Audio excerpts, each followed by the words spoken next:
Première interview avec Morgane avec François Sauvadet.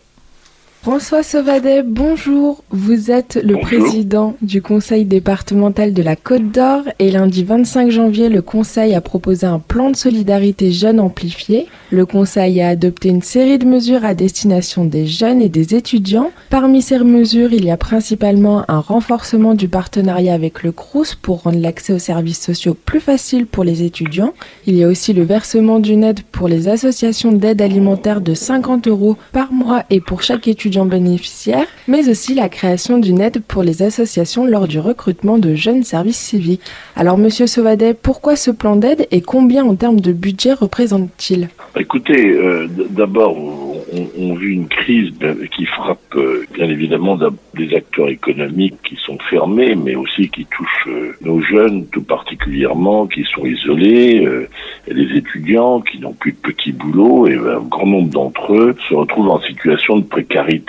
Et lorsque j'ai visité les associations d'aide alimentaire, la banque alimentaire, je suis allé voir aussi le Secours populaire, ils m'ont tous indiqué qu'il y avait de plus en plus de jeunes qui se présentaient pour simplement manger, qui venaient les solliciter.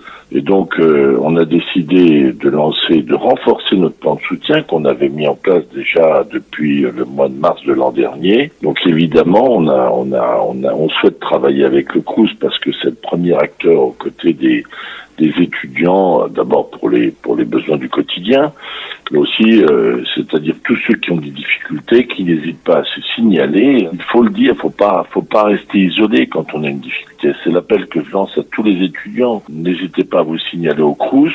On pourra vous accompagner financièrement avec des aides d'urgence qui pourront être répétées à hauteur de 150 €. Aide d'urgence donc pour faire face à la vie du quotidien. Et puis aussi, on a décidé d'aider plus spécifiquement toutes les associations d'aide alimentaire. Et si l'épicerie solidaire du campus a besoin de notre accompagnement, nous le ferons pour permettre à tous ces jeunes de pouvoir accéder à l'aide alimentaire. Alors, je me permets juste de vous reposer la question. En termes de budget pour le conseil départemental, ça représente combien ? Pour tout ce qui concerne l'action sociale qui sera ouverte aux jeunes, et donc c'est de l'ordre de 14 millions d'euros que nous avons mis en direction des premières solidarités de famille, et ça concerne donc très directement aussi nos jeunes. Et je le redis, si l'épicerie solidaire du campus souhaite nous solliciter, nous sommes à disposition, qu'ils prennent contact, il n'y a aucune difficulté, on mettra les moyens qu'il faudra. Vous dites aussi que vous comptez assurer le suivi médical des jeunes. Comment comptez-vous procéder ? Comment ça va se passer ? Bon, le suivi médical, c'est l'environnement médical du jeune. C'est-à-dire que, d'abord, s'il y a des difficultés de relation, on a soutenu et on soutient davantage.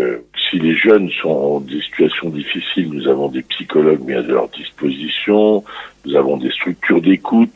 Et puis, s'il y a des problèmes spécifiques relevant d'un accompagnement social, on est là pour ça.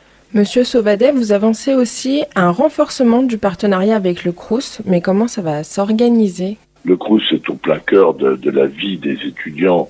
Et donc évidemment, nous on travaille en étroite relation avec eux et nous avons décidé de renforcer notre partenariat parce que c'est un interlocuteur privilégié des étudiants et que donc si le Crous nous signale tel ou tel étudiant en situation difficile, on le recevra, on le verra, on l'accompagnera et on l'aidera. Voilà, c'est un partenariat de signalement et qui vise à travailler ensemble. Nous aurons bientôt une nouvelle rencontre pour voir comment ce partenariat renforcé que nous avons mis en place de signalement des difficultés pourra évoluer. Et puis j'oublie pas aussi une chose, c'est que nous voulons aussi accompagner les jeunes pour lutter aussi contre le fait qu'il n'y ait plus de petits boulots. Et donc nous allons ouvrir, on va faire une aide au recrutement de jeunes en service civique pour les associations, les communes, les groupements de communes. On a prévu aussi des contrats d'insertion d'entreprise. J'ai d'ailleurs demandé aussi, y compris pour les étudiants, qu'on puisse avoir du recrutement en apprentissage par les collectivités locales. Et on va passer une convention avec le centre de gestion, une offre de formation complémentaire aussi avec l'AFPA.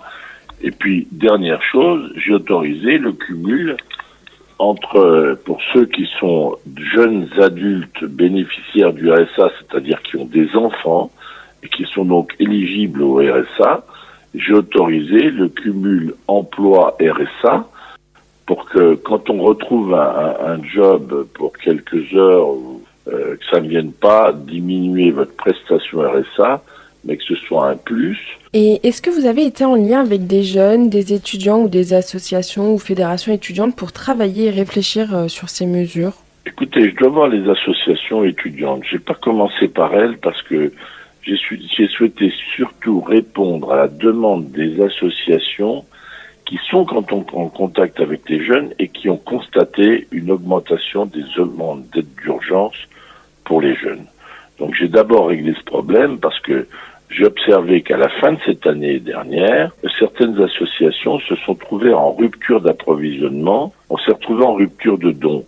Et donc j'ai dû d'ailleurs porter à 500 000 euros, vous imaginez, les aides que nous avons apportées aux associations pour pouvoir acheter de l'alimentation et la mettre à disposition des plus précaires. Et comme j'ai constaté qu'il y avait un effort spécifique à faire pour les jeunes, j'ai accepté le principe de donner aux associations, aux épiceries, en fonction du nombre, jusqu'à hauteur de 50 euros par mois. Donc vous voyez, on a déjà 500 inscrits, 500, 5000, ça fait 5, 25 000. On mettra déjà 25 000 euros sur la table pour les accompagner davantage. Mais pour que ce soit bien clair, vous n'avez pas encore rencontré les jeunes et les étudiants et les associations ? Non, j'ai rencontré des jeunes, bien sûr. J'ai rencontré aussi, quand je suis allé rencontrer les associations d'aide alimentaire. Et puis je vais d'ailleurs rencontrer toutes les associations étudiantes prochainement pour voir comment nous pouvons les accompagner. Et Monsieur Sauvadet, jusqu'à quand les mesures prises le 25 janvier donc au Conseil départemental de Côte-d'Or s'appliqueront parce que le problème de la précarité étudiante semble quand même très persistant? Oui, il est persistant, il s'accélère, il s'aggrave. Moi, je le constate comme vous. Donc, le dispositif, pour répondre clairement à votre question, est ouvert jusqu'au mois de juin, jusqu'à fin juin, 30 juin. Et je réunirai le conseil départemental pour le prolonger si la situation de crise persiste et la pandémie persiste.